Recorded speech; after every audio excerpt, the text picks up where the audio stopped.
far away. Okay. She doesn't live far.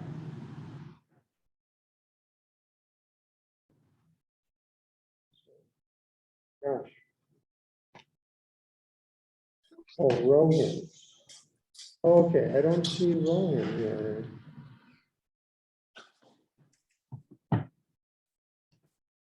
So we do not have a forum. So let's go ahead and get started. At least we can talk to the folks who are joining us. So I want to make sure, can you hear me? Somebody wave at me with a thumbs, not you. Okay, so that the audio is working, and how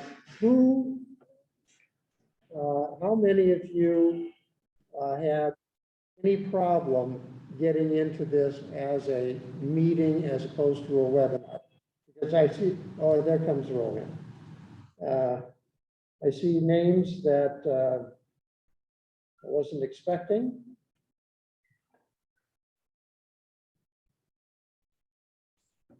Ah. So were there any problems? I keep looking at my microphone. I'm talking to that. Were there any problems getting logged in as a Zoom meeting? Okay, well, that's great. Now all we have to do is see that it works again the next time without any hitches. So you will be able to show your video, turn on your microphones to speak, and I presume you'll be able to, hello. I presume you'll be able to save the chat, which has been disabled in some cases in the past. So let's go ahead and call the meeting to order. So Will? Yes, sir. Let's see, you're going first? If you want me to, I can. Come on up here. Is that what did I say? Who's going first? Jen just said, oh, You. it's business first, and then, Well, you're.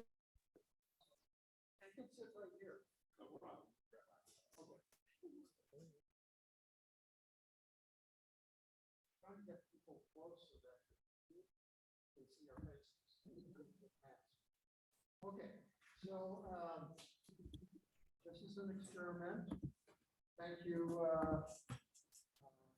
Kelly, for giving this a try. We're not able to hear here on the Zoom. Camera did something, hold on.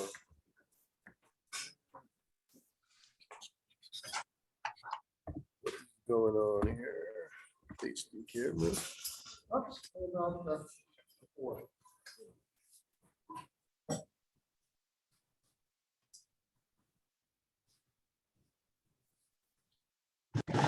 Next time, we'll get some super glue and glue that to the tabletop.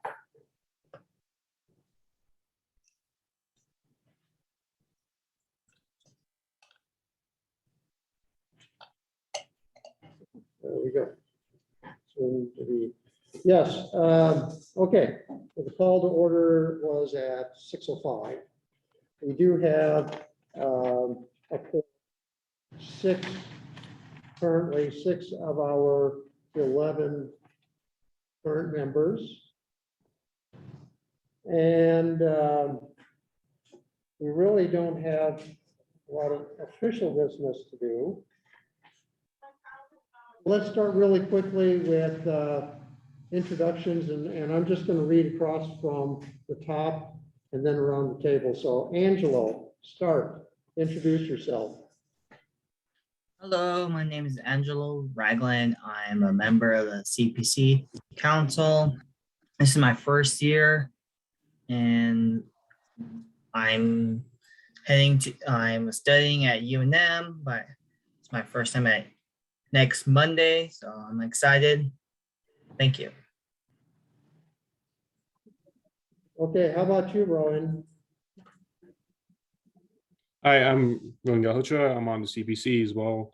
I'm a computer engineer at Sandia. I've been in Albuquerque for a few years now.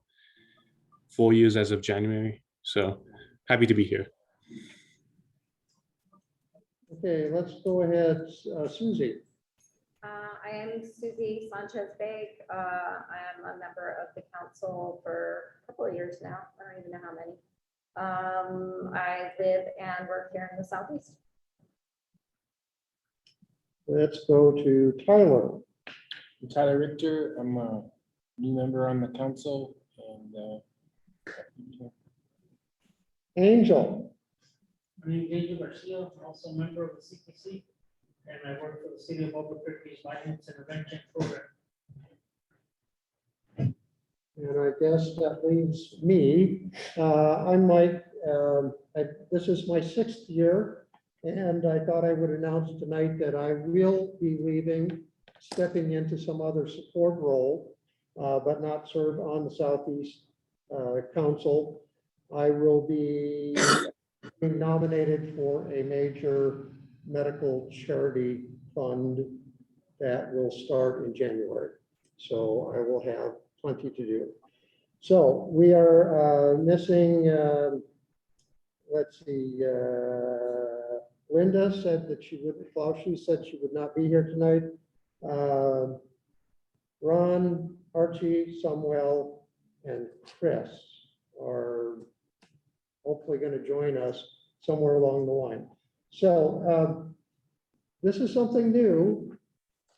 I'm glad to be able to see all the folks, even if it's just your name in the little display up here. And like I said, you are able to talk by unmuting yourself and show your video. You don't have to, but we wanted the meetings to be more collaborative and more informal. So I would say just be mindful of everybody's opinions and perspectives, and let's try to find ways to work together. So the guidelines for participation, a review and approve agenda. So we do have our 2 presenters, and we're waiting for the commander to show up. And that should get us going here in just a little bit. I sent out late the past due minutes for April and May.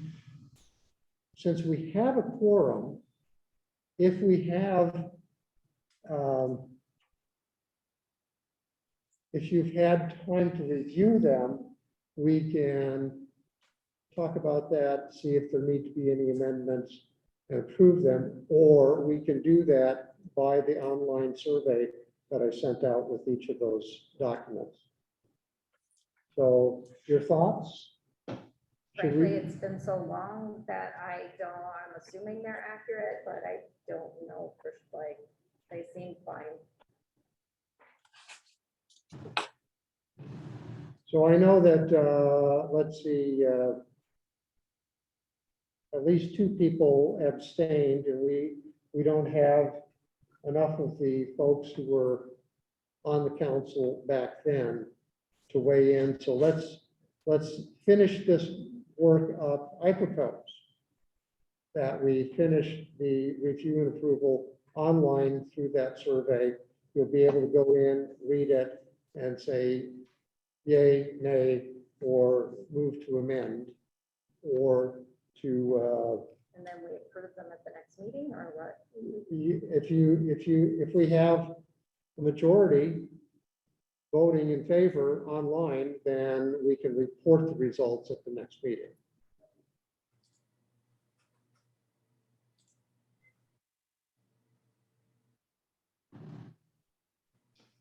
Which means we won't have to spend a lot of time talking about them now. So yay, nay, anybody want to offer an opinion? I think online's probably fine. I concur. I think online is totally fine. Okay, if there are no objections, we'll go ahead and finish up the review, amend and approve those minutes online, and we'll report the results next month. And for all of the participants tonight, I will send you the link so that you can take a look at those minutes. All, what I'm trying to do is make a lot of the documents more accessible to the community, easier, faster, more reliable. And so I've created a number of public folders, and I'll send you the link so that all of the folks attending tonight can go ahead and take a look at those Prior to being approved. prior to being approved. Yes. Is that okay? No, I just was clarifying. Okay, thank you. So that would be the only change of the agenda. Do we have any comments, suggested changes for the agenda tonight? Do I hear a motion to approve? A motion to approve the agenda. Second? Second. Okay. Okay, all in favor? Aye. Aye. Okay. All righty. With a mask on. I'm not, Pardon me? with a mask on, I just can't identify you. Say again? Mike Cross. I don't understand what your accent. Oh, I just didn't know your name. Okay. Okay. So we have tonight, and do you want to sit over there? This cool camera will pick me up when I talk, I think. Yeah, it does. That's so cool. I really want to find out what this is for my own hybrid meetings. I'll talk to you about No it. worries. So thank you all for having me. My name is Nicole Rogers. I work in equity and inclusion at the city of Albuquerque, and I am the mayor's liaison for the Black community. And so today we're going to talk a little bit about just how to do some community engagement and recruiting for your CPC, thinking about diversity. And really it's a toolkit that I emailed out, and we'll pull it up on the screen at the bottom of this page. Yep, scroll down to the bottom, there's some more toolkits there. Yeah, Nicole. And one of the things that I was going to do yesterday was send out a link to that document with all those tools. And oh, I perfect, didn't get it, but I will send that along with the link to the meeting minutes. perfect. That sounds perfect. So we'll just go through them here so everybody can see them. And really, it's just a toolkit. You can literally walk through line by line and filling that in. First one we're gonna go to is the engagement, inclusive community engagement guide. And this is just a guide that helps us begin to think about how to engage our community in a way that is welcoming to a lot of folks, and really how to engage community appropriately, especially if the goal is to recruit some more diversity to your CPC teams, which I think is always our goal for any of our teams. So as we scroll through this, and I won't go through every single page, but the one that I really want to go through are meeting structure and things of that nature for public meetings like this. So if you scroll down, you'll see a whole bunch of things about how to empower folks. These are our values at the city that really guide, I'll scroll up just a little bit, we'll stop there at the values, that really guide how we should be running our meetings. So of course they're accessible. So like I said about making sure meeting minutes, notes, agendas, all of that are available and easy to reach. So I love that conversation you were just having about that, because it's important that accessibility is very important. Responsive, so that obviously our community, our constituents are the closest to actually having solutions to the issues that we are talking about in these meetings. And so really just keeping that at the forefront of our minds, and of course, being inclusive, making sure people feel welcomed and like they belong in this space with you. Accountable, like who are we accountable to? Always our community. So we talk a lot about accountability. Transparency. This is really important and something we're really striving for in city government and just government. The lack of transparency is sometimes something we hear a lot from community. And so just making sure that community engagement is actually a thoughtful process that's also transparent. So how decisions are made, by who, when, all of those things, being open and honest about issues that we're having, talking through those as a group, and just being transparent about those things. We can go down a little more. And so I'm not gonna fail, just go to the public meeting one, because that's more. There we go, public meeting. So your meetings are subject to the Public Meeting Act, which I'm sure you guys are all pretty and fully aware of, the rules and regs for that. But when you're planning the meeting, like who helps this CPC do your agendas and planning your meetings? Who does that primarily? The council members. So all the council members or just the chair? When I can get help from the council members, yeah. So mostly now you're chair, basically, you. Mostly right now, yeah. Okay, so that's something that we definitely want to work on. Shouldn't just be your chair. You could talk about that at the end of the meetings for the next meeting.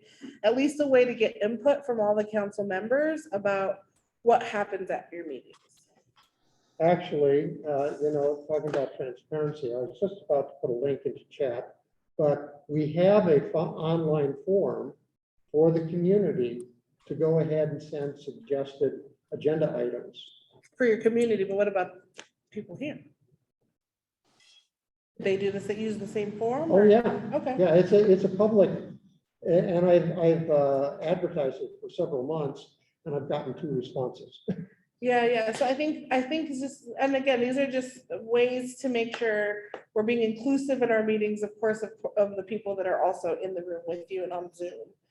Should have a say in that as well. And then does your process reflect, honor, and welcome community members into the space? And how does that happen? So how does that happen now? How do you honor and welcome community members now? You mean inviting them into the meeting and So like me or anybody that's just coming to these meetings as a visitor or a first timer, how does that happen? Like, how do you welcome them into the space? well, I know typically they go around the room and introduce themselves. During and, introductions. yeah, do introductions. Okay. And I think that might be a good thing to resume. One of the problems that we face is as we've tried to come back to the hybrid and in person, we've forgotten that in the past, you could look everybody in the eye, all the way around the table. You could wave at them. And the webinar format did not allow that. That's why I've asked for the meeting format. Yeah. And I think that we can encourage people who are participating to enable their video so that we can know them if we meet them on the street, things Yeah. like that. So just something to think about. Maybe some groups that I've gone to have a buffer at the beginning of their meetings to do kind of just an informal, where we have time to just talk and fellowship and before we start the business. Because a lot of times it's just straight to the business, not a lot of getting to know each other, not a lot of relationship building, right? And so how can we do more of that and build that into our meetings? So that way, when people are coming in, it's a more welcoming space. I think, not that this wasn't, I'm just saying. I think relationship building, especially of your CPC members and people that come to your meetings regularly, is really important. This is just that relationship the relationship building. Do you have a lot of time for that? Doesn't have to be Mike answering all the Yeah, time. please. Anybody else? No, just, I mean, a lot of it is time-wise, people logging in. I know Mike makes himself available beforehand, but, you know, it's hard when you're trying to get stuff done and then jump onto the meeting. So, Mhm. not always. Yeah, what about anybody online? Thoughts or, hi Maria, I see you logged in there. Anybody online have any thoughts? Please, that's why we have a meeting. Unmute yourself. Yeah, I definitely don't want to just talk at y'all for 30 minutes, so let's. I tried to with my schooling, like from like CNM and since I'm gonna be UNM, I've been trying to encourage other people. Yeah, what's some of the Like- feedback you get when you tell people you want them to come to these meetings? What do they say? It's like they're saying that's interesting. I haven't tried UNM yet, but this year I hope so. But they thought like this is interesting. Maybe I should join in. So Yeah, I got one person, but I have to see it on Monday. nice. All right, awesome. So maybe that could be something we could work on as a team, like how can we build some relationship building time into these meetings? Because that's just as important as talking about all the things that are wrong with our community. Right, but really focusing in on relationship building, because that's really something that we also need in our community. I don't know, how many of you know your neighbors? Oh yeah, it makes sense. You guys are here, so you care, so you know your neighbor, right? Like some things, just little things like that, make a big difference. All right, so your venue setup and timely participation of these community to truly enable the participation. So I think what you all are doing with the hybrid model does help with participation. So if I want to come, I'm running late, but I can't get there in time, I can hop on the Zoom and I can do it via Zoom, listening on the phone, or here in person. So I think that all helps. Couple things about your hybrid model, though, is just also, it is hard to juggle people online and people in person, making sure that we're engaging the folks online and that you feel like you're just a part of the meeting as you would if you're here in the room physically with us. So there's definitely some best practices for that, you know, we try to go through with our chairs. How do you advertise the meetings? So that's besides, you know, the next bullet point talks a lot about how do you advertise for the meetings. So how do you advertise for the meetings now? Well, we put them in the commander's newsletter. Some of us post them on Nextdoor, and we put it in the center newsletter. Do you track if you get any interest through those marketing avenues? Like if you're not getting anybody from Nextdoor, if you're not, yeah. I advertise the heck out of Southeast DC. I talk to a lot of residents and business owners and a lot of good people.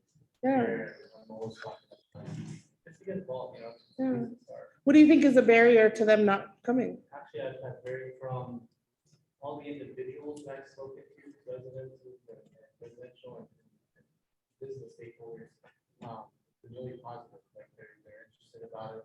I'll usually turn them on to either Cindy or Mike and tell them like, hey, there was one, that I'm not gonna say any names, but there was an organization that I'm working with now. And I mentioned the CPC, and maybe it's because they had knowledge of the CPC, maybe their experiences was from when they first started years ago, but they didn't really care. To join. Do they give any indication of what? Transparency, it won't hurt anyone's feelings. Right, well, there are organizations that's really embedded in this community, and they're doing work that actually really helps me out. Yeah. And they're growing. They just didn't have confidence to take. That makes sense. So we need to do The some. individuals I spoke to, like the average resident that lives on the Copper and San Mateo, I mean, the reaction and they were supportive. Yeah. They liked the idea. That's They wanted good. to do it. So yeah, so maybe there's a way we can build on that. So when we're out, when we're talking, getting their contact information for an email list, do you have a CPC? Not just your members, but just a list of people who may have shown interest but just can't come right now that you can keep sending constant information to? Yes. Okay, that's awesome. I That's really will good. also just, yeah, hey, Archie, I was gonna say, if you're sitting back there, speak up. Because the audio range is 18 feet, that there's overhead noise, that's why I wanted the presenters up here. So it's hard to hear Luke over there, is that right, Archie? Yep, it was very hard. 18 feet is pushing it. Okay, Yeah, thank you for that. No worries. These are the hybrid model things that we have. But so this- that's this is why good. I'm experimenting with the setup of the room, and that's why I have the seats closer instead of back there. I would like you folks to be here so that we can see your faces too. Well, and then these are some of the things that can help with, community, with norms of things that we do in our meetings now, because like you said, we're just trying this for the first time. So I would also think of maybe some other ways we haven't advertised to reach the audience that you want to reach. So we'll talk about that in the next toolkit, if you want to go back to the website. We're gonna go through our inclusive outreach guide. And this is a step-by-step literal guide we could print out and actually walk through. I don't think we have enough time in 30 minutes to do that today. But I do want to go through that with you. So let's see, I think it's on the net, it's another link on the website. And it's the worksheet for, OEI worksheet right there. Awesome. So if time lends itself, another meeting, I could come back and we can literally fill out this whole form. And so what it is, it's a guide for how to engage community.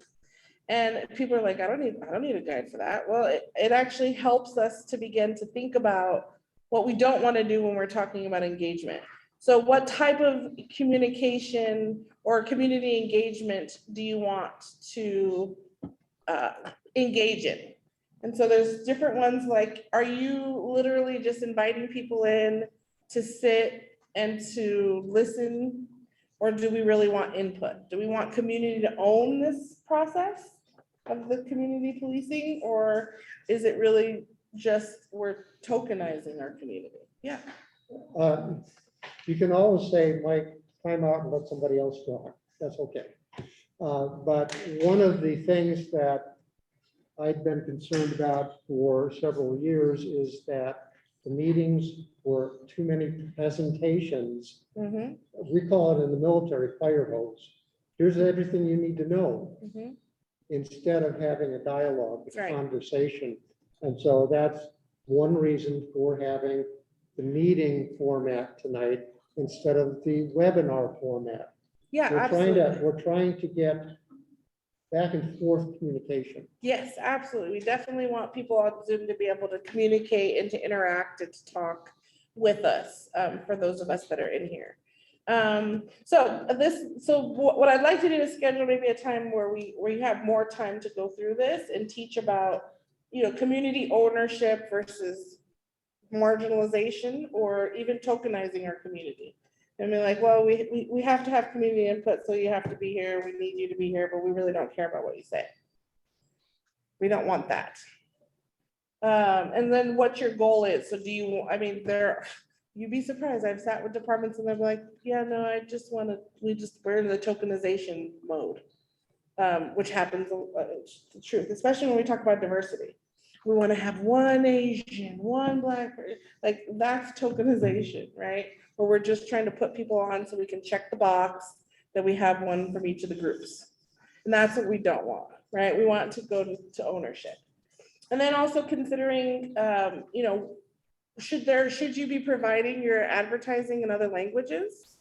If you do want to get a diverse population of folks, are we advertising these CPC meetings in other languages?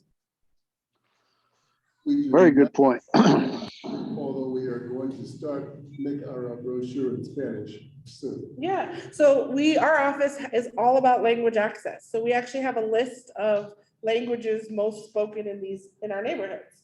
And so we can give you a list for the Southeast. Here are the languages that we see the most, that we get requests for the most. Maybe we should think about translating them in that language to match the community. Yeah, the difficulty is going to be if they can't speak English, watching the media translation is very expensive. So. Yeah, well, but we have some tools for that. So there are some tools for closed captioning on Zoom that you can add that can be that will be translated.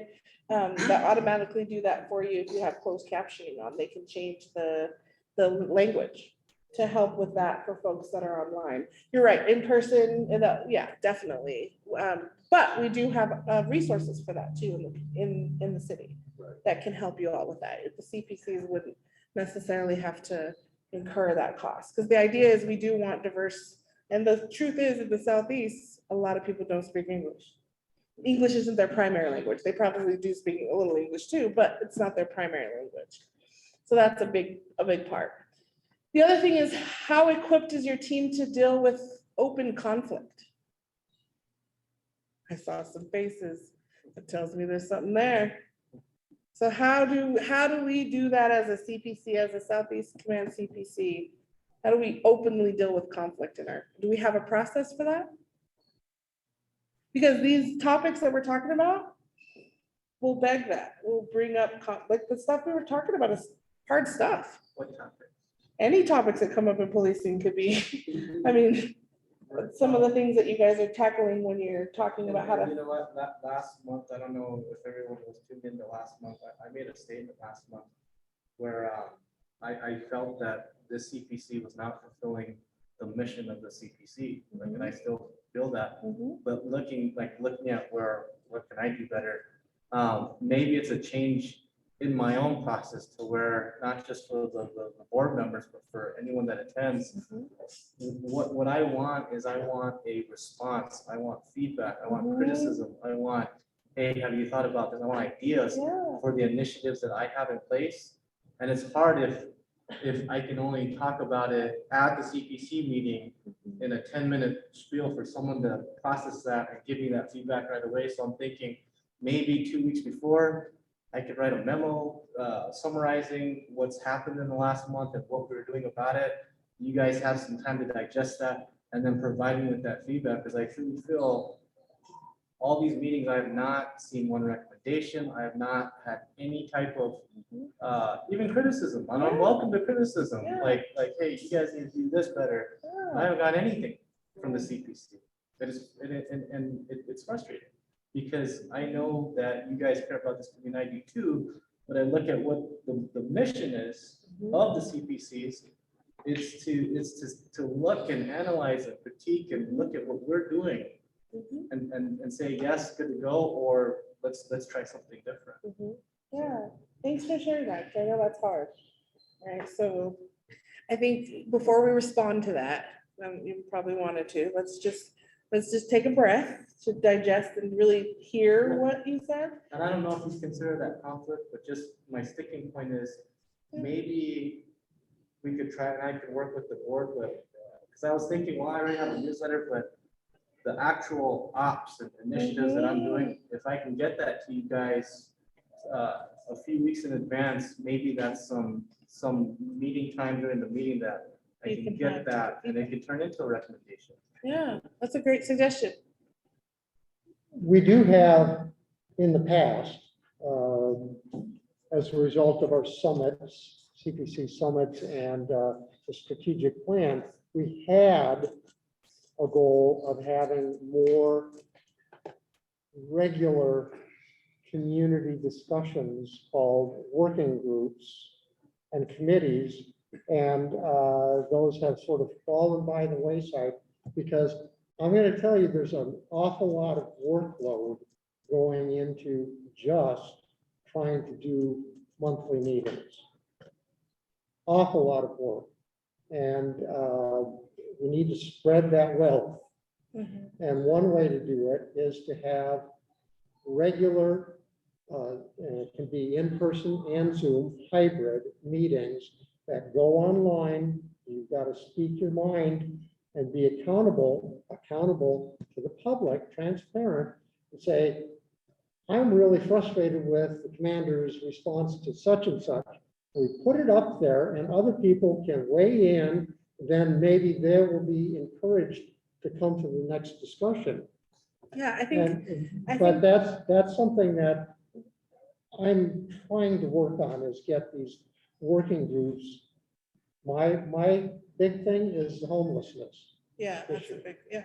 So, I think what's hard with committees, and just from someone sitting on a lot of these groups, it's like another meeting to name the meeting, to name the committee, to then, you know, type of thing. So I like the idea of maybe there's a way to meet in the middle with that. Like, instead of having more meetings and more committees, we restructure the meeting so that your suggestion is perfect. You send it 2 weeks, you send the stuff people need to read through and process a couple weeks before. And then your time on the agenda, your 30 minutes is, all right, let's go over those reports. I've already sent you the monthly crime report. I've already sent you the use of force reports. I've sent you the breakdown of the things that you want people to give you feedback on. And then your 30 minutes is just, all right, y'all, but that puts the onus on you to make sure you read those things and look over those things before that meeting, so that that 30-minute block can be spent giving you that feedback and giving you that. And Nicole, I don't want to hijack your No, time. please. So when No, we this get- is what I want. Every month, we provide numbers, Mhm. Right. numbers, but I want to tell the story too. to Behind get the feedback numbers. to the story of why we're doing what we're doing. The Muslim homicides, Mhm. our response to that. I'd like some time to tell you our response to Yeah. that. So God forbid if something like that ever happens again, you know, maybe a recommendation came out of it. Now, I understand that a lot of these issues, it ends in police getting involved. That's the end result. But a lot of the underlying reasons for those Absolutely. it has nothing to do with the police. No. And so I understand there's a place to bring in, you know what, we need to bring in this organization, or we need to bring in this agency to come give us a presentation, because, you know, those are root causes, Mhm. and the end result ends in crime. So I get that there should be a place to have those types of presentations. Mhm. But again, I go back, and I apologize if I sound like a broken record, I go back to what is the mission of the CPCs?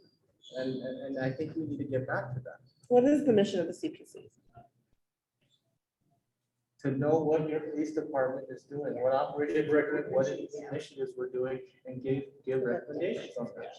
Okay, And since I've been here in October, I just have not felt that. right. I'm an attendee here. I've been coming for 2-3 years. Yeah. I think what you said, I'd like to see, because Mhm. I can come with more questions. Yes, I know my brother used to be a police, involved in the police. He wanted the same thing. It's he never got the feedback from the community. And they don't know what's going on. All you're dealing with, but it's what you just said, the whys. Right. Why did this police unit do this? And I Why feel- did we address that? And I feel selfish, and I hope this doesn't sound bad, I feel selfish, like, I just want to focus on APD, but like homelessness. I mean, there's so much that is involved in homelessness, which is fine, and we may need some education on homelessness, all these variables and factors. But at the end of the day, how are we dealing with the homelessness? How are we treating them? What recommendations do we need to do? Right. And I feel selfish saying that, but that's what I feel the purpose of Absolutely. this. This isn't a D6, this isn't a ECHO, this isn't a neighborhood association, this is a CPC, you guys have a charge. Mhm. Right? Makes sense. Yeah, that makes a So lot of sense. I want to ask a quick question. Can everybody out there virtually hear the conversation? Okay, It's getting better. Yes. okay, speak up. Thank But- you, But Archie. you know what, I've been here since October and I haven't felt that, I haven't heard, I haven't seen it. But you know what, I'm gonna step up and say it's on me too, so I wanna try this to where I give you guys what I'm doing. You know, in a couple of, so you have more than just 10 minutes to process and say, Mhm. well, I'd like to give you this feedback, and maybe we can get back to the mission that we're supposed to do. Yeah. So Appreciate Nicole, I think you might have interpreted what I said as a bureaucracy, the committees, the working groups. No, But, no, it- I just wanna but be, what they're intended is a community conversation no, I to get it. hear all perspectives. I have extensive experience with these types of groups where you have subcommittees and all that. It's just sometimes, I don't think, just from what I'm witnessing here today and what I'm feeling, We're not ready for that. We need to get this committee that's like, to where everybody feels like we're meeting that mission before we start trying to add more meetings and committees. So I think just from my expert opinion on this, before I came to the city, my job at UNM Hospital was, what you're doing here is called shared governance. It's a model that's pulled from hospital education. And what's called is shared governance. And that's that's what we're doing here, is sharing the governance of our communities with our police force, right? And in that model, subcommittees definitely are part of that model, but you have to have a really good functioning main committee for subcommittees to even be effective. So I think we can get there, but I think we need to do a couple things. And it's not, please don't take it as a disrespect to the work that you've done or the work that anybody's done up before this, because that's not my intention. My intention is just to get us thinking differently about how we can run these meetings. So number one, people want to show up and they want to give that feedback, because that's hard. People, I mean, let's be real. Are these meetings like fun for y'all to come? Like, are they effective? I mean, I'm hearing that maybe not, but I think we owe it to our police and to our community to be more effective in this space. I don't think we're being effective, but there's a purpose for this. And keeping that as our true north. Especially in the Southeast Heights, especially here with all the issues that we face. I mean, there's such a purpose in that. And all of you that are involved, like, you have my utmost respect and appreciation for what you do and being involved, because there is such a need and purpose for you guys. For sure, and it's a lot of preaching to the choir sometimes, because y'all are the ones that are here doing the work, showing up all the time, but wanting to get to that. So anybody online, just to be respectful of the folks online, any comments, thoughts, feelings, ideas coming out from you all? Well, hi, my name is Sumathi. I've been just attending these last couple of months, just more as just wanting to watch. I just moved to New Mexico last year, and so I'm trying to figure out the lay of the land kind of thing. CPC is definitely something that I'm interested in joining, but probably not until after I'm retired, which is about 3 years away yet.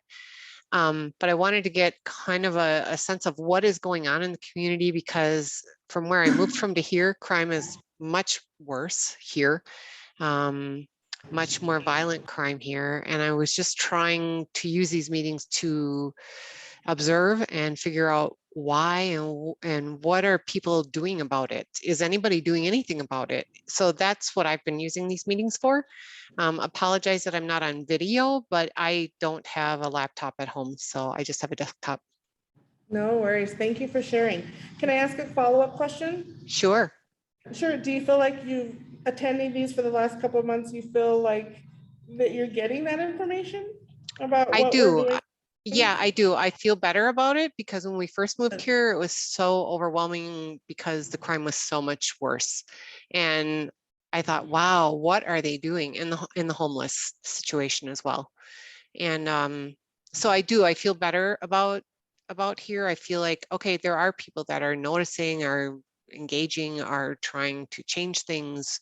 And so that's made me feel better about moving here. So good. That's good. Thank you for sharing that. Sure. Roheen, did I see you unmute? I did. I just want to say, I am now part of the CPC itself. This is the first Southeast CPC meeting I've been able to attend. I attended a few on the Northwest back when I lived out there, but I've been busy at work recently. So now that I've moved here, this is where I am, and I'm interested in giving the feedback and having these discussions. I just haven't, I'm coming in this pretty fresh, so I have held back a little bit just to observe at first what's happening. Yeah, thank you for being here. I'm sorry, Diana, I didn't see your hand. Please. Hi, thank you. No problem. Yeah, I just wanted to say, hi everyone, my name is Diana Lopez, and I'm a health promotion specialist with the New Mexico Department of Health. And I am tasked as a health promotion specialist with working with community on various community programs ranging from substance use prevention to child and maternal health and violence prevention, a whole bunch of stuff. I'm located in Albuquerque. I'm one of about 3 health promotion specialists who work in the metro area. And myself and my colleague Matt Kroskian we've been attending the CPCs for a little while now, maybe for a few months. But I just wanted to say how much I absolutely appreciate this conversation.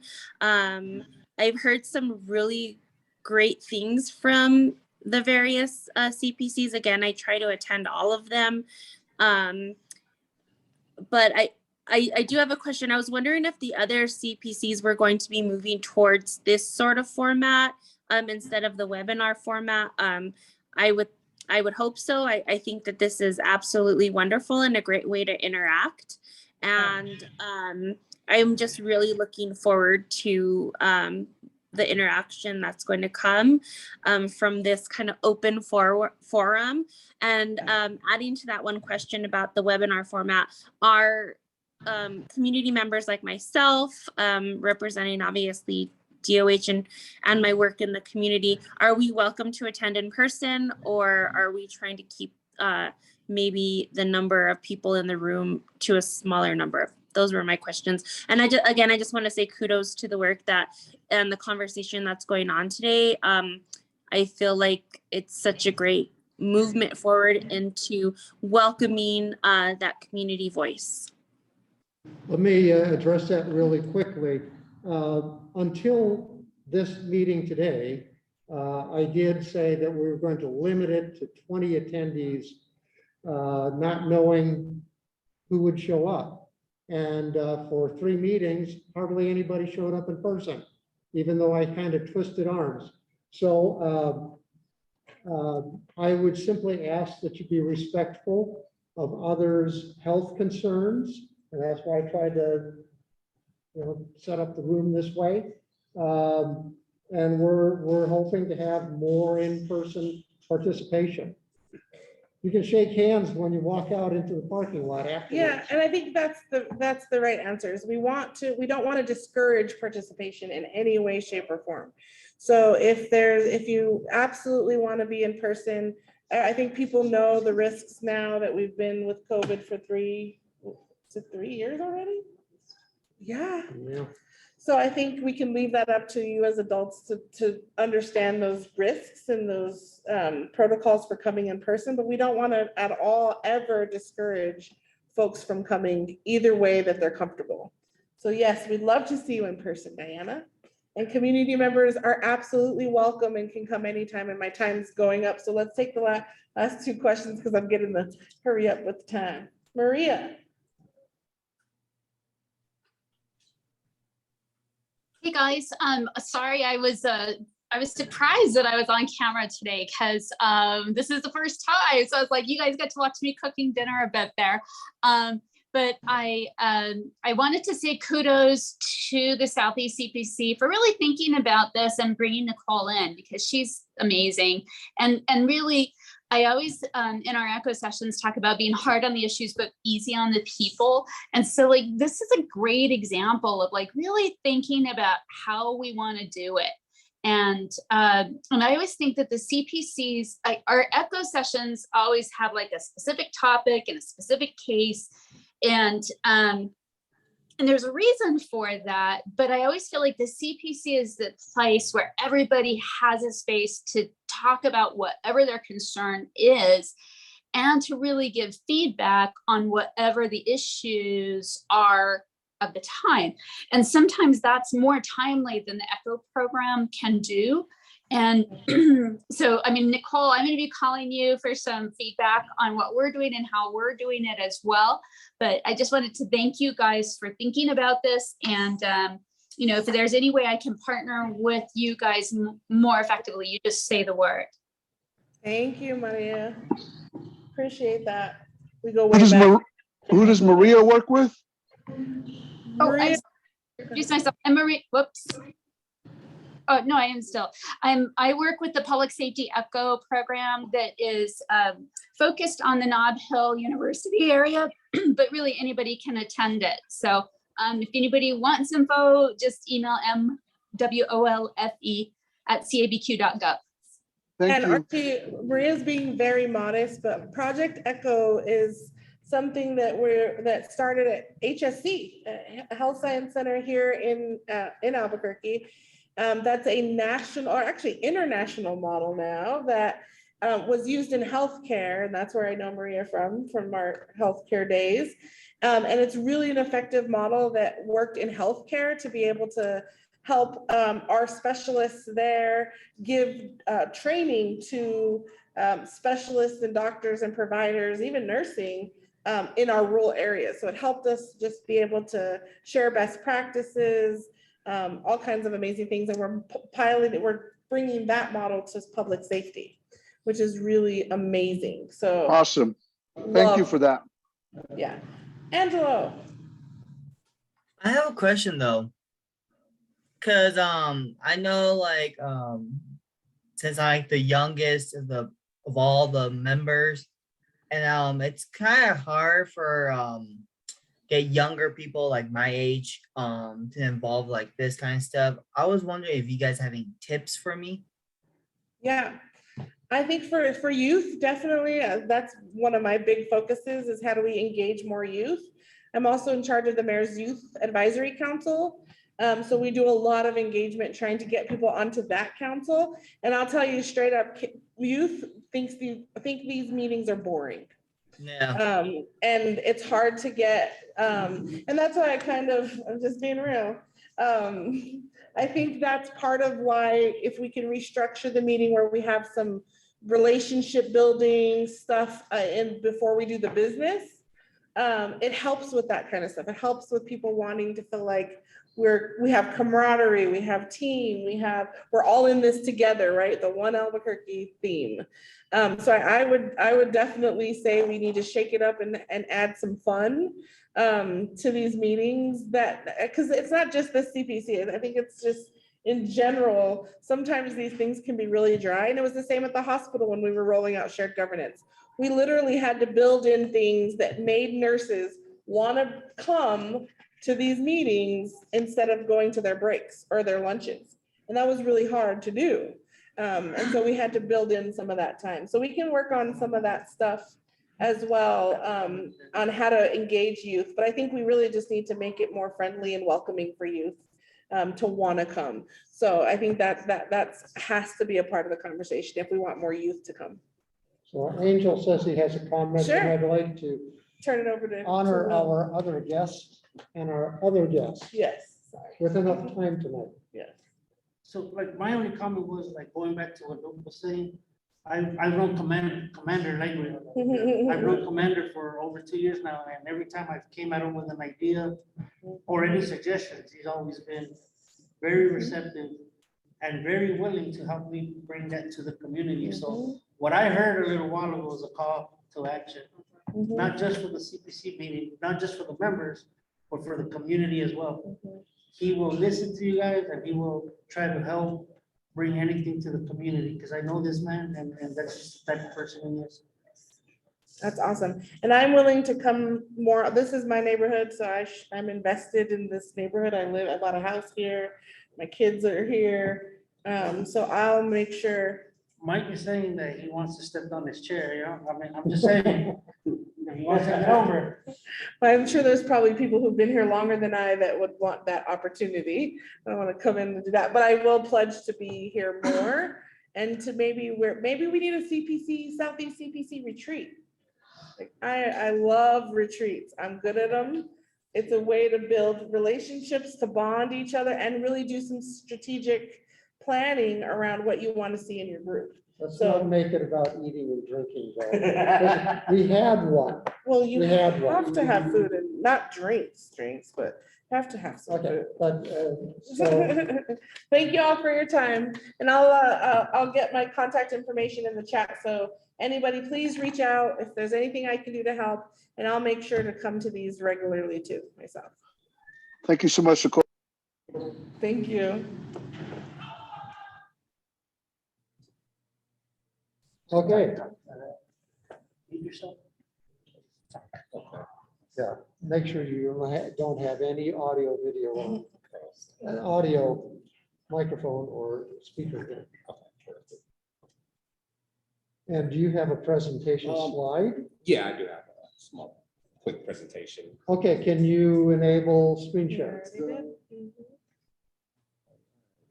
So my name is Will Williams. I'm with the New Mexico Black Leadership Council, a 501c3 here in the International District, and we're led by our most gracious leader, Catherine McGill. Let me go ahead and share my screen here.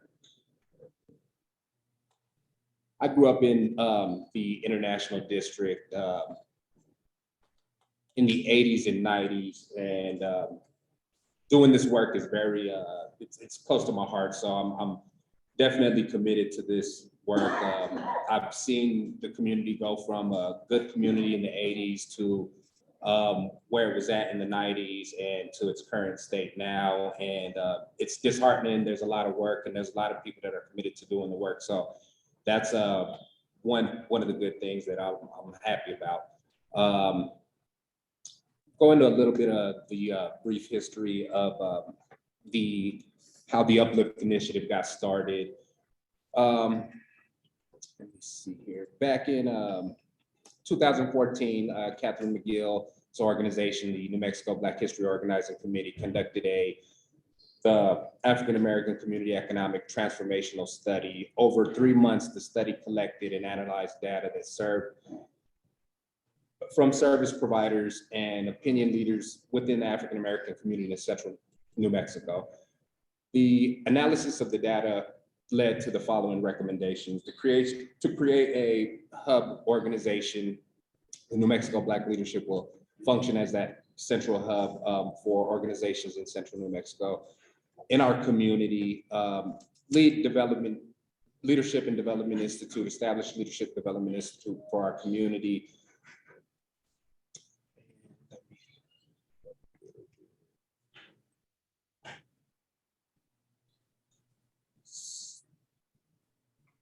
And build a communication network infrastructure, establishing communication networks that would define how our community would communicate, connect with members, allies, target institutions, broader communities. For example, we have a weekly meeting, a collaborative that we have with the Southeast Area Command and the Violence Intervention Program.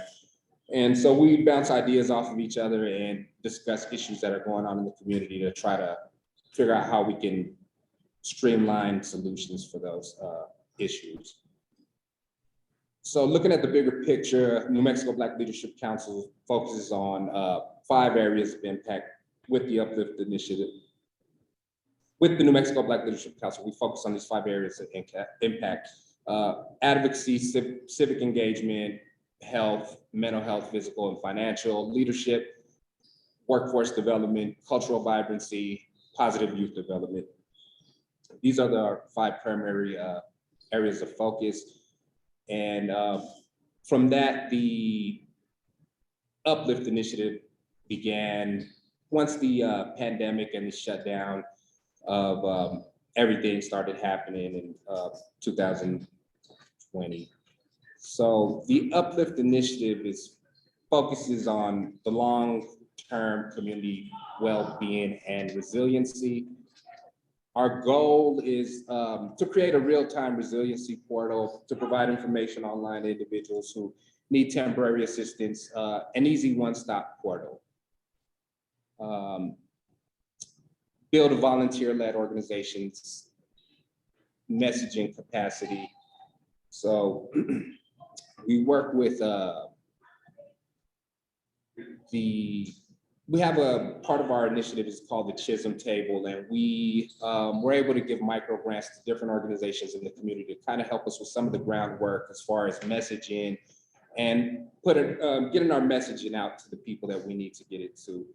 And then one of the parts that have a big part in is the creating a street team outreach cohort.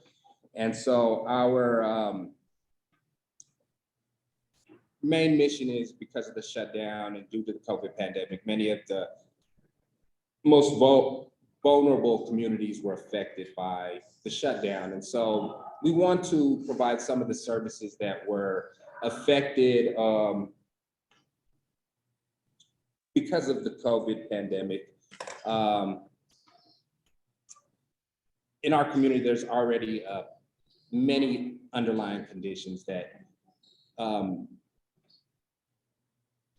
that affect the unemployment rate, the community safety, the overall well-being of the individuals in our community.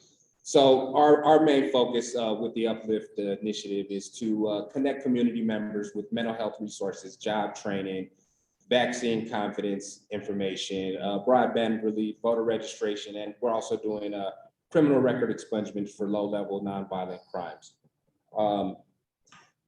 Due to the shutdown, there's a lot of more issues that have kind of compounded the already underlying issues that we have in our community. So we want to get out in the community and kind of connect with community members, discuss certain issues, and me being part of the street team, that's what I've been working on for the past couple of months. I've been multitasking, working on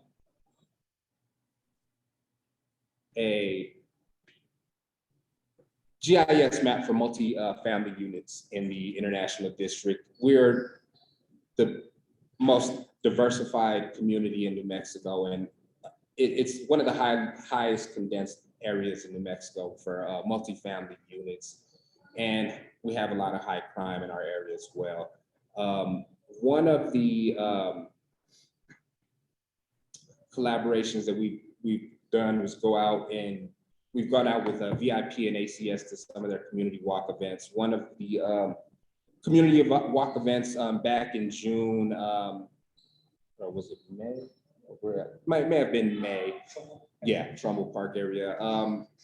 There was a particular unit that was brought to the attention of the community health workers that were out in the community, and it entailed a mass eviction. So we kind of got involved and we wanted to go out and get some information from these particular community members. And what we ended up discovering, being that we're working on rental assistance, this is part of housing stability. And so we started looking at the conditions of some of these properties, and this particular property was one of the higher crime properties in the area. That was the main focus of VIP and ACS going out to this doing this community walk. 7900 Bell, it was one of the highest, it had the highest reported gunshots in the city in a 1 month period. So they were targeted for intervention. And as I continued my canvassing of the community, going out and doing my Uplift initiative, connecting community members with, trying to connect community members with resources, I was able to observe the health of the community. And from our previous meetings with Commander Langwood, Lieutenant Bartlett, VIP and ACS, there's only a small percentage of the community that's actually driving the crime up in the area. And so over the past 2 months, I was able to observe certain areas of the community that's driving the crime, certain properties that are all basically owned by one individual. And these properties are driving the crime up. I'll give a brief example of 7900 Bell being one of the locations for one of the shootings that involved Keon Kelly, the individual that had the standoff on San Joaquin Street.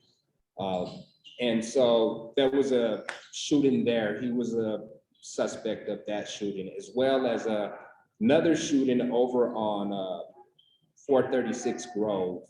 And these particular properties are right next to the 7900 Bell is right next to the Trumbull Park Child Youth Development Center, and then the other 436, 636, the properties on Grove Street are also close to Phil Chacon Park. So during my canvassing, I was able to observe individuals going from property to property, then over to the park, consuming drugs, and then filtering back out hours later into the community. And so these are things that I was just able to kind of gauge the health of the community. But when you have one individual property owner whose properties are kind of spread out across our neighborhood that are driving the crime rate up, and not his properties individually alone, there's other properties, but his properties are the bigger units that are kind of driving that crime up,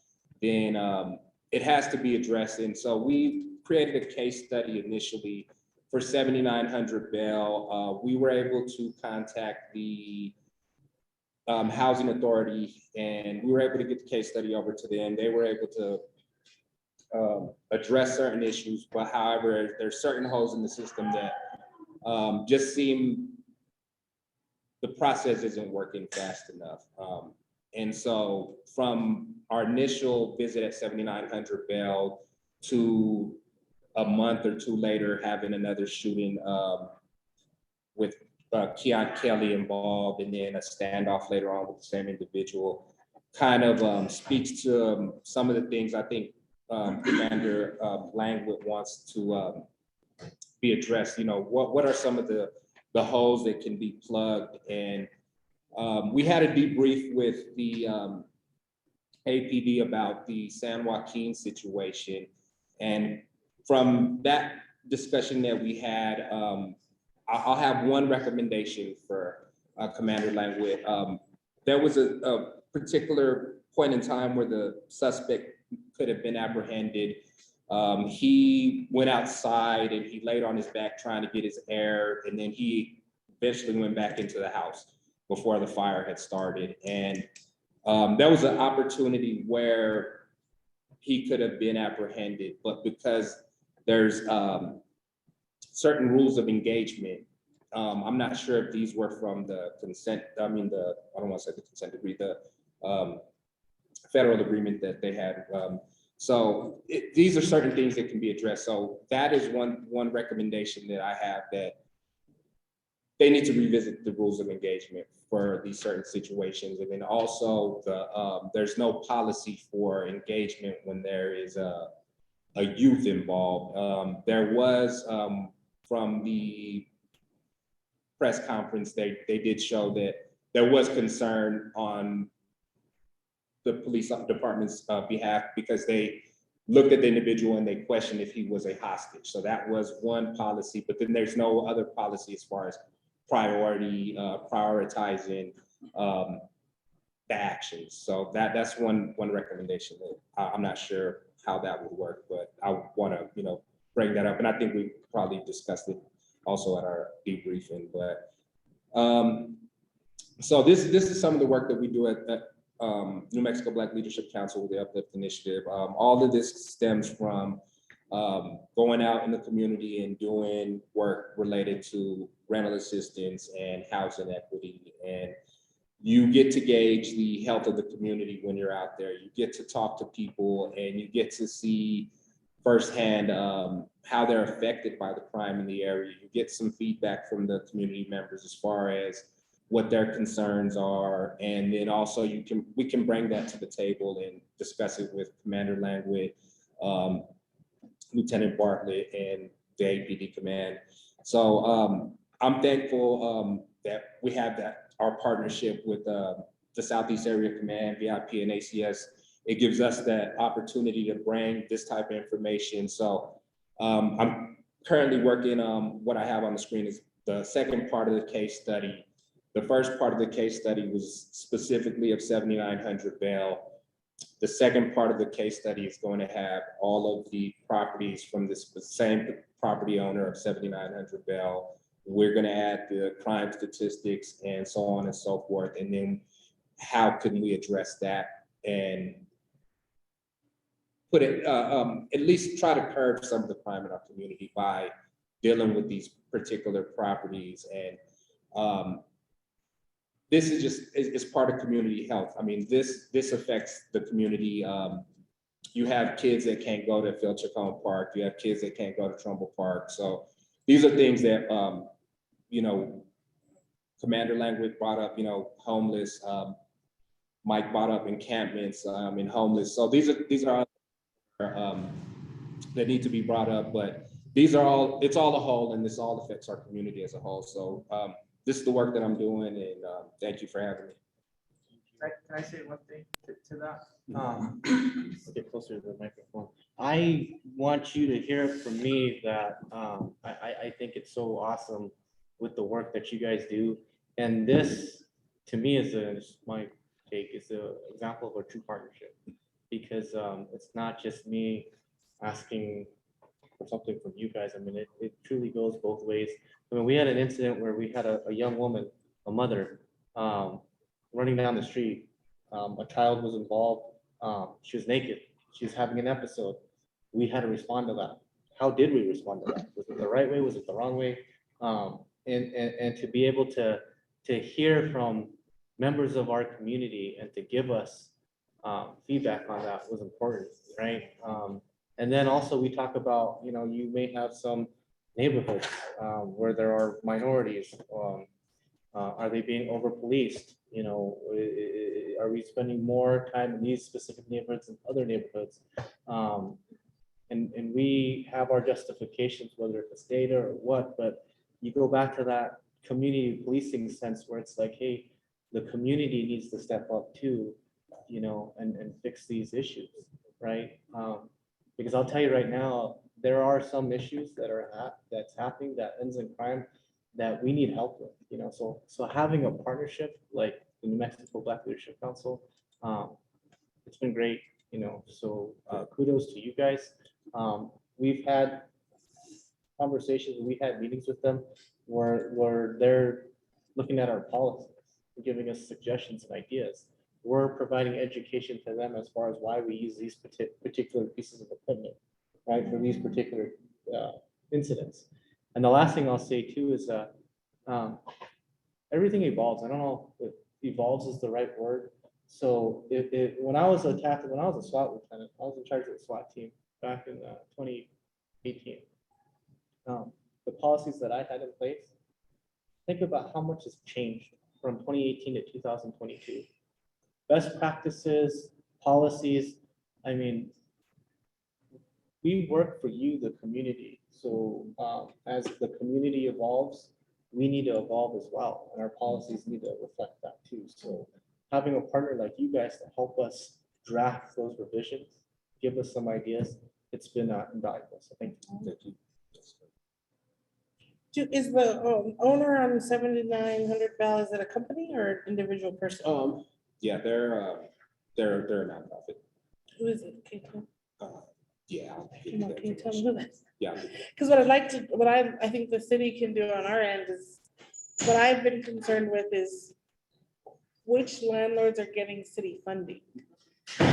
And what can we, I've already been talking to our legal policy team about how can we build some safeguards for slum landlords and things like that, crime rates and things like that in our contracts that say, if you don't keep the property up, you don't get this funding.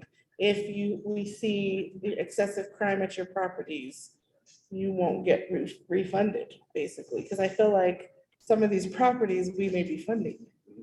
And so I would like to see, look in our database and see if there's any of those contracts for this particular property, and then begin to see if we can advocate for that. Because right now, the problem with, I'm on the city's housing task force, and the problem we have in New Mexico is there's not an actual body that is in like oversight over landlords, because it's considered their private. You don't even have to register. Right, there's no registration, there's no, you know, unless they get Section 8 or some kind of funding where they come and inspect before they allow someone to live there, then there's no oversight or authority over these landlords because it's considered legally private property. They can do whatever they want.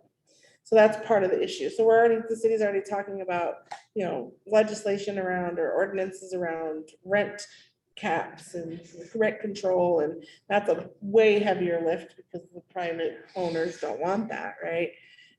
So I think this is another way that we can, in a roundabout way, hold them accountable, at very least if you want city funding.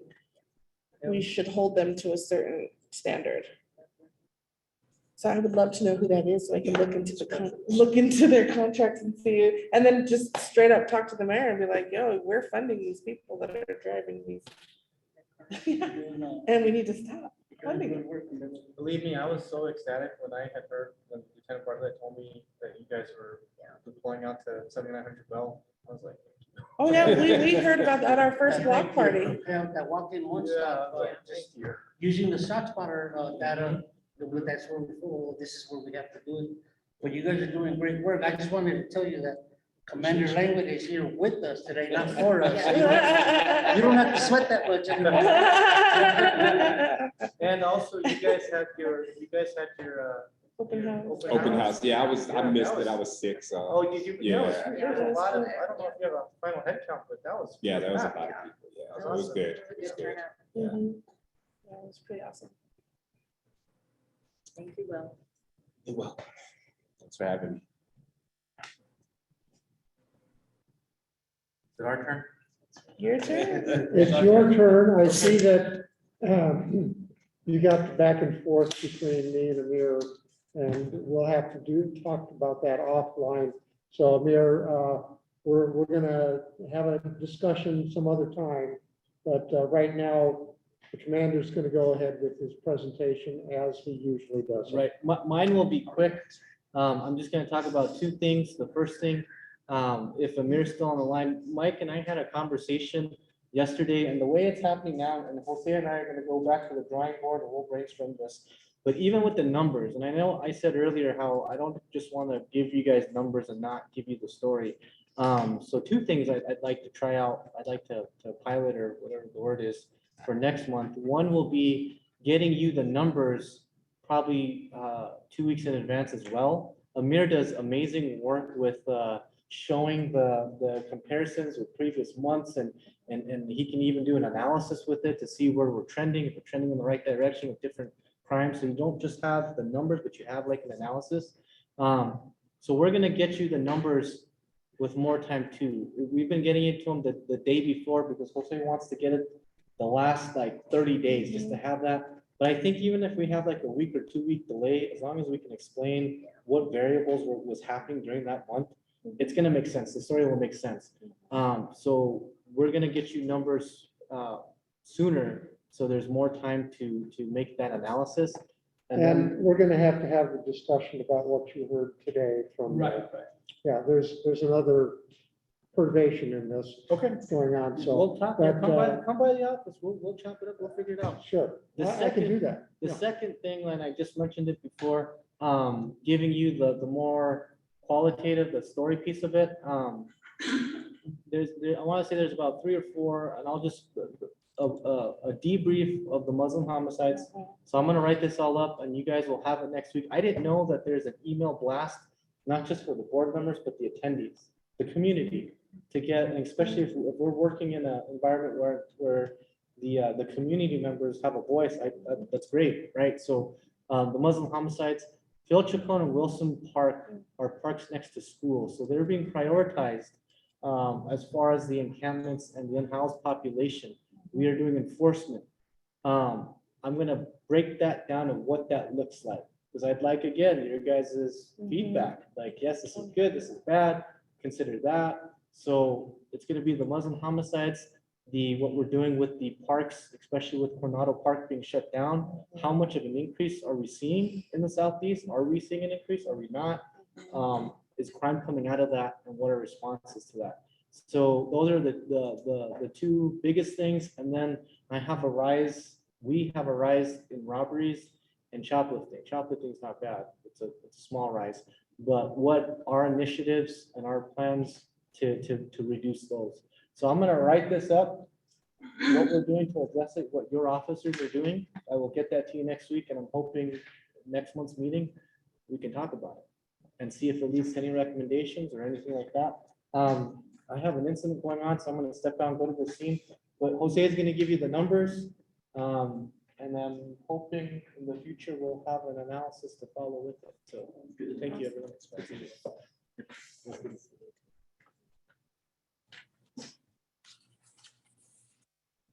Okay, I have to put my glasses on here. Hello, everyone. I'm the Southeast Area Command Crime Prevention Specialist, and I am going to give.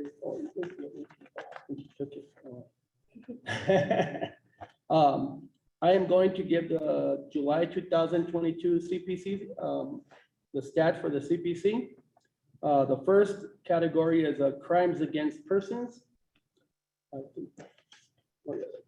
Crimes against persons, and it's aggravated assault and battery. There's 147 for the month of July.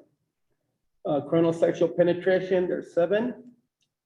Domestic violence is categorized as family offenses, 294 in a month.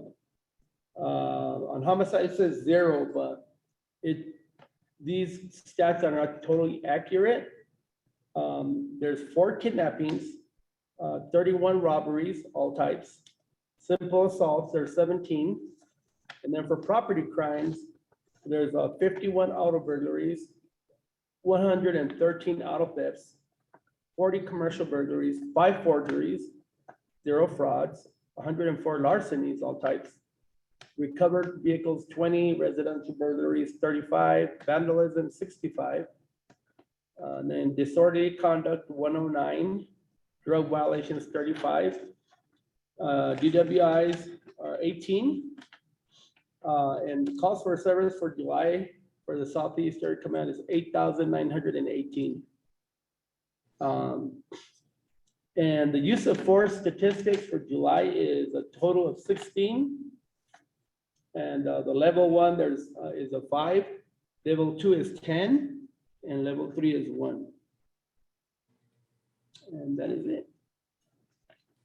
And like we had discussed, Mike, I'm gonna find out about whether what we can do to get this better. Like I'll talk to Commander Langley, I'll discuss it and see what we could come up with to better, because I know I've been told in the past that I can't do comparisons, but crime analysis probably can, so we'll figure that out. So Kelly, can you very quickly let me share my screen and have to figure out how to, how do I do this? Where is it? Oh, I need to go up here. I can't figure out where the share screen. Okay. Yeah, this one. There was a back and forth discussion today, and I had a pretty long discussion. Can you see it there? There we go. With Amir earlier, and I said that this was sort of a starting point for discussions about what we might want. When I used to teach data analysis for the Air Force, and I used to brief the generals in Washington, D.C. So the generals know how to read, and so I would never read statistics. Okay, come on. There we go. So this is one of the graphics that Amir provided, comparison of, and what's not shown here is you've got the calls for service and the number of incidents, 1/10 or 1/9 of those. I did a quick mental calculation, and so what I do is show the number of incidents is way down here at the bottom, as opposed to, that's an incredible number of calls for service. And the one complaint that I hear so often is, I called 911, I called 232 cops. 242 cops. Yeah, 242 cops. That's why I didn't get an answer. And I was on hold for so long, and then nobody showed up. Well, of course they didn't show up.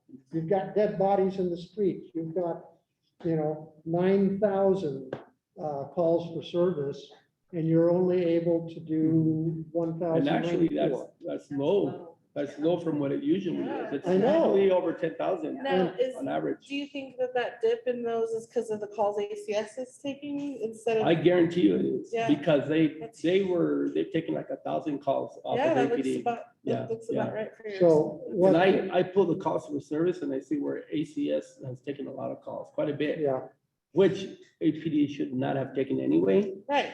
Because right. it's Yeah. more They're geared, right, appropriate. right, yeah. Mhm. so what I was That's- talking to that's- Commander Mhm. Langwood about Right. on Tuesday at Mhm. the open house there is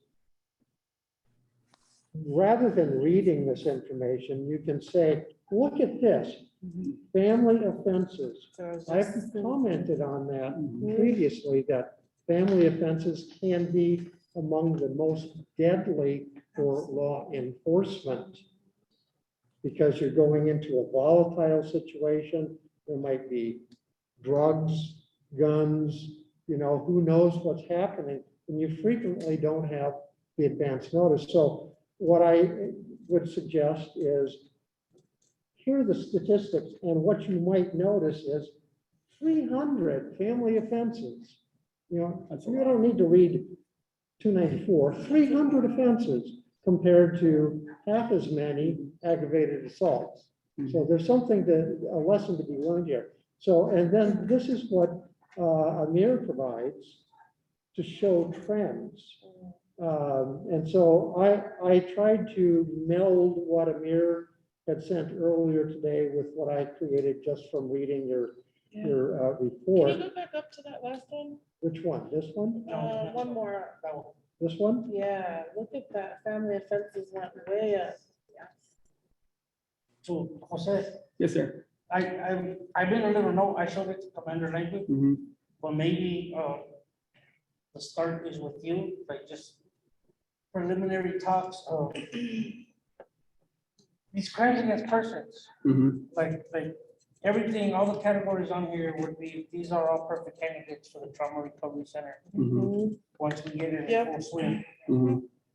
We probably won't get it into full swing, maybe early next year, maybe even mid-year, but still, I think we should start talking about a process of referrals Referrals, yep. and training Mhm. PRT and the officers of the Southeast.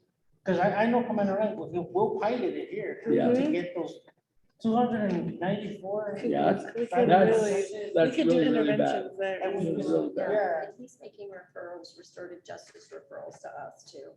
yeah, but addressing the trauma, there's a lot of trauma here. Oh, So sending them to the Trauma Recovery Center, where we'll have clinicians, mhm. different healing practices, Mhm. culturally competent and trauma Mhm. informed. Sending them there, and then we'll put a little room closet to the side for Susie and them to do, no, I'm just kidding. Restorative justice. So they can do restorative justice. Well, like this. Well, that has to be a part of the conversation because that's how you Yeah, heal no, those. mediation, Yeah, you heal those restorative issues. justice. You know that when I pull calls, for example, a couple of apartment complexes that are really, really, really bad, I see over and over and over the same families. Absolutely. There's one in particular where it's a young child. The mother is very mentally ill and the dad is just going crazy with it. And they're to the point to where they don't even let her in the house anymore. So she's homeless now, but she's very, very mentally ill and she's on a lot of drugs. And I thought to myself, how can we help her? You know, because I feel bad for that little kid every time I read those calls. Yeah. You know, it was like, what we can, now that I know, I could identify something like that, which I do all the time anyway when I'm doing the calls, because even, because every time I pull calls out of some apartment complex, I would say at least 10% are from one, one apartment from that whole complex. Yeah. Like the majority of them are from there. And then it's that bad. Question. Mhm. So you're talking about this one specific person. I know Mhm. that CIU is taking Yes. on cases, so do Mhm. you make referrals to them on that? No, I Because have, They no, are taking on a caseload now. yeah. What's CIU? The crisis Center. I had mentioned it to one of my buddies that is in CIU, Alvaro Romero. Yeah, because Yeah. Marissa and I are gonna start working with. Are you? Oh, okay. Yeah, because I could, this one person in particular, She's been in and out of, you know, UNM mental health and everything, and but That sounds like a perfect case. yeah, and and I don't know, I wish I knew what they look like, because I could identify with them now, because, you know, every time I pull calls, and I said, there she is again. Or there's another one where she's very mentally ill, and she's always calling the police, but now it's going to ACS. And they're dealing with them, you know, pretty much she calls every day, multiple times a day. And they're dealing with her now. They don't even send APD anymore. Is that the woman that was the subject of the article about 6 months ago? In the, No. oh, okay. No, Because this there's one's- apparently another. Yeah, I don't want to really, you know, say, but yeah, they need a lot of help. But that's a good idea, though, you know. But anyway. I hadn't expected the to be so far along so early in the evening. We've got about 20 minutes thereabouts before they start flipping the light switches. They didn't like that joke I last think week. they'll be happy that we But, finished early. Yeah, is there, I think there's some Pam's up online, or anybody online want to chime in? Yes, Just to be well, respectful first of of it. all, Jacqueline Cook, do you want to ask your question? Yeah, and then, so. Yes, I was wondering how many officers the Southeast has on the streets? Okay, let me give you an idea. When the bid started, I can't even remember the exact day that it started. We were supposed to have around 98. Now, we've lost a lot of officers, so I'll give you an idea. The other day, well, I do what's called a code enforcement day, where I go with code enforcement and a couple of officers that are called PRT officers to go, and we do code enforcement and check encampments and stuff like that. They weren't able to do it, and I had to do it that day, and I had to borrow an officer from a squad, and they only had 3 officers to take 70 calls for day shift. So just to give you an idea, I would say they have maybe 5 or 6 a shift. It's really, really bad, and I hate to say it, but it's very low, very low. And we have the most calls, and that's why people, all the time, I hear from people all the time, they never answer or they never showed up. It's not that they didn't show up, it's just that they showed up 10 hours or sometimes the next day because there's so many calls. So, and they have to respond to that call, and they have to add remarks and said, this is what happened. And then some people, you know, understandably, a lot of people get mad. I would get mad too, but that's just the nature of it, you know. We need more officers, and it's just, and the calls are too many calls. I feel like we're not getting, I'm sorry, And they're priority calls, they're really violent calls. right. They're run-of-the-mill type Yeah. calls, they're shootings, stabbings. We have a lot of shots, like 7900 Val. I dealt with them like 3 years ago for all the shots fired, and I went and talked to the owner of all these properties, and oh yeah, he said it was gonna get, you know, help with it, but obviously it's still happening. So in the Southeast, there's a lot of violent crime, and it ties up officers to where they can't even answer any more calls. So they have to ask for officers in other parts of the city, and most of the city doesn't have them. So it's pretty much citywide, but here it's worse. What happens when there's a use of force? Then when there's a use of force, and it's involving 3 officers, those officers are stuck on that call for the rest of the shift. And because of the Department of Justice use of force, they have to stay on that call. And then there's what you call the use of force detectives that come out and investigate it. So they're stuck on that, and they're done, and a sergeant. They're done for the rest of the night, so that makes So I it. have Go a ahead. follow-up question. Sure. I know that PSAs are taking care of non-injury accidents and other Mhm. lower priority calls. Yes, And I they know are. that people are encouraged to do reports online. So the only statistics we're getting from you at a area command, I believe, is just officers' involvements, that we're not getting the true number. And I would like to know how we get that. Well, all these calls are actually calls coming in. They're not separated by PSA calls or telephone report calls. because there's also a telephone report unit where you can call in but what happens is the same dispatcher answers telephone report unit, 911 and 242 cops.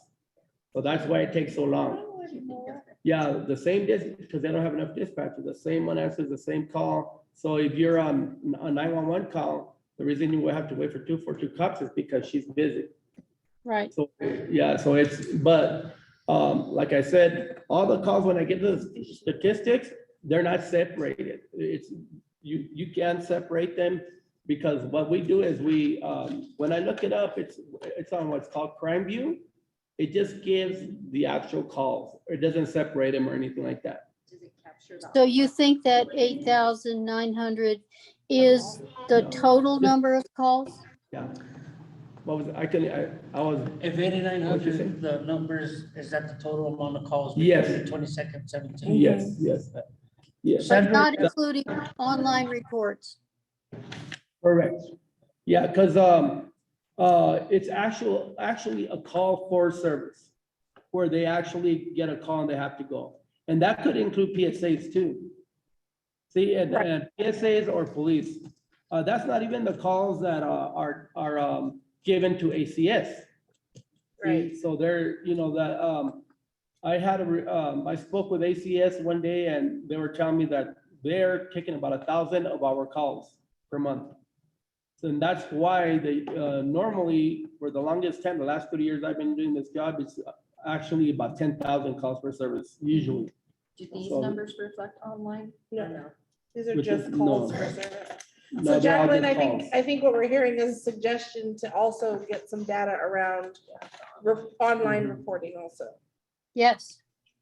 So I don't know, I'm not sure we could do with 10 minutes before we would like to sort of close up. Mhm. Sandra has had her hand up and Angel noticed that. Maria too hasn't been addressed. Yeah, so if we could very quickly, Sandra, is there something that you would like to ask or comment on? I had two things that I covered, but I want to give it to you instead. Okay, good evening. So actually, because Sandra always has something to say, this is gonna go to Jose. Hi, Sandra. Hi. So a couple things. I was gonna bring this up with the commander. I know he's talking about getting that letter to the CPC like 2 weeks before Yes. the meeting. But as much negativity and we know crime and homelessness and everything is out there, I was wondering, as an uplifting type of thing, if maybe he could put in the last paragraph, these are the positive things that APD has done.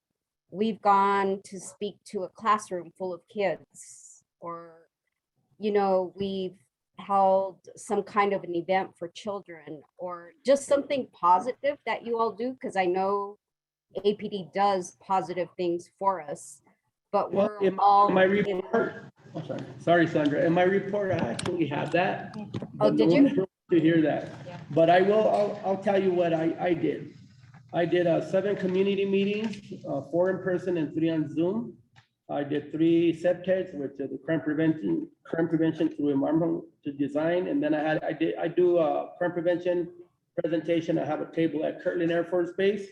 And then we had an ice cream with a cop at Walgreens, 5200 Central. So I put a little bit of a blur in there of what I did. But you're right, we could put more of that. We could definitely. Yeah, I can tell you that APD actually came to the Peace Center and SWAT actually sat down with our interns who are now certified mediators, and to address questions and concerns that they had as young people, and it was specific to the San Joaquin incident. And they sat and answered very thoughtful questions.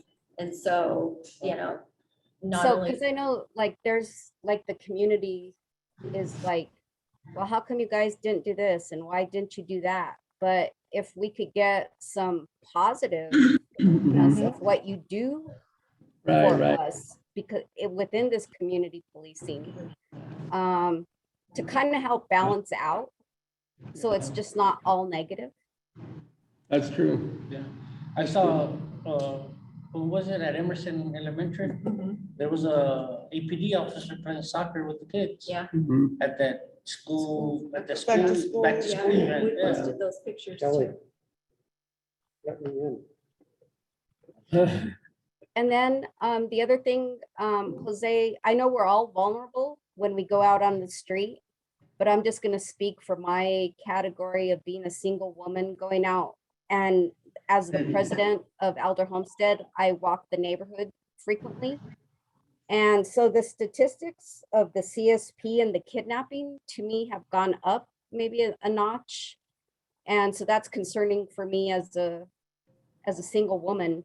And I'm wondering if we might be able to get a little bit of clarification from you or the commander about those. If was it against women, men, just a little bit more in depth. I mean, not specific. Yeah, I would have to look those up because the way I get these stats, they come from CrimeView, which is called CrimeView.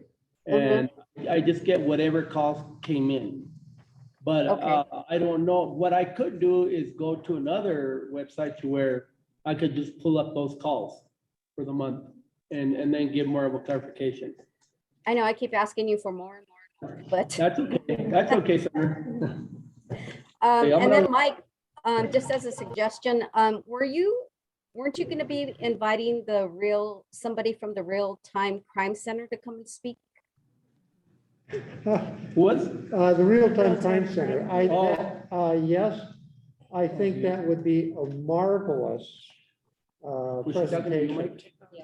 She was talking to you, right? Okay. Yes. 'Cause It's on my to-do list. That's Yeah. 20-something. Yes. On my business coalition that I have one of them, I'm inviting them too. Well, Don Lewis was who I was gonna invite. Yeah, he's a man. He's a man for the job. I will add that to the last page on my to-do list.